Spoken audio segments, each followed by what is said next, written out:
Fala galera, beleza? Pessoal, nessa aula aqui, dica, fracionamento do petróleo, cai bastante em todos os vestibulares e no Enem. Vamos lá então, sem perda de tempo.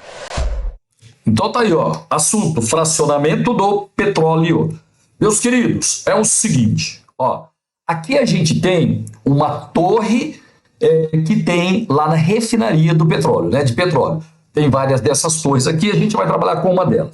O negócio é o seguinte, ó, existe uma fornalha e ela fica em contato direto com a parte baixa da torre de fracionamento, tá? Então essa parte embaixo aqui é uma temperatura muito alta, 400, 500 graus Celsius mais ou menos. E à medida que a gente sobe na torre de fracionamento, a temperatura ela vai diminuindo, tá? Porque ela deixa de ter contato com a fornalha. Lá em cima, por exemplo, ó, a temperatura é mais ou menos uns 20 graus Celsius. Agora vamos dar uma lembradinha. Ó, quando você tem hidrocarbonetos, quanto maior a cadeia carbônica, pessoal, maior a temperatura de ebulição, ok? Então, lá em cima, como a temperatura é baixa, a gente vai destilar os componentes que têm baixos pontos de ebulição, ou seja, os gases. Tá? Então, lá em cima, na torre de fracionamento, a gente retira os gases. Gás natural, né, o CH4, o GLP, gás liquefeito de petróleo, que é o gás de cozinha, que é uma mistura de propano e butano. Aí, vamos descendo na torre de fracionamento. Vamos encontrar aqui, ó, mais ou menos 150 graus Celsius, uma temperatura maior. Tá? Então, nessa temperatura aqui, a gente vai retirar as frações da gasolina.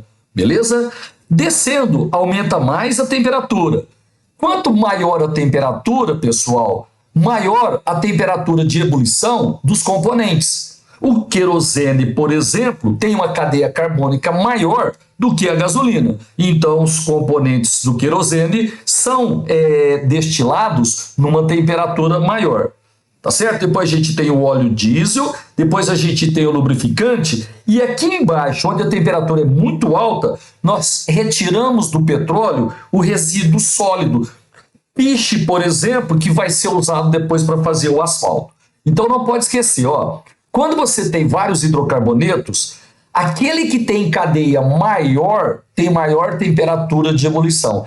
Guarda para mim essa sequência aqui, ó. Ela está simplificada, tá? Tem outros componentes, mas se você souber esses daqui, tá ótimo. Como é que é? Lá em cima nós retiramos gases, depois a gente retira a gasolina, depois o querosene, né, que vai ser usado como combustível de aviação, depois o óleo diesel, ok? Óleo combustível, depois o óleo lubrificante e embaixo o resíduo sólido. Não pode esquecer. Quando você tem hidrocarbonetos, aquele que tem uma cadeia maior tem maior temperatura de fusão, maior temperatura de ebulição. E só um detalhezinho, se os dois tiverem a mesma massa, né, ou massas próximas, quando você coloca radical, diminui a temperatura de ebulição. Então, o hidrocarboneto normal, de massa próxima de um hidrocarboneto ramificado, esse hidrocarboneto normal vai apresentar maior temperatura de ebulição, porque o radical ele diminui a temperatura de ebulição. Galera, é legal saber isso aí, é importante, eu espero que você tenha entendido. Um abraço, até a próxima!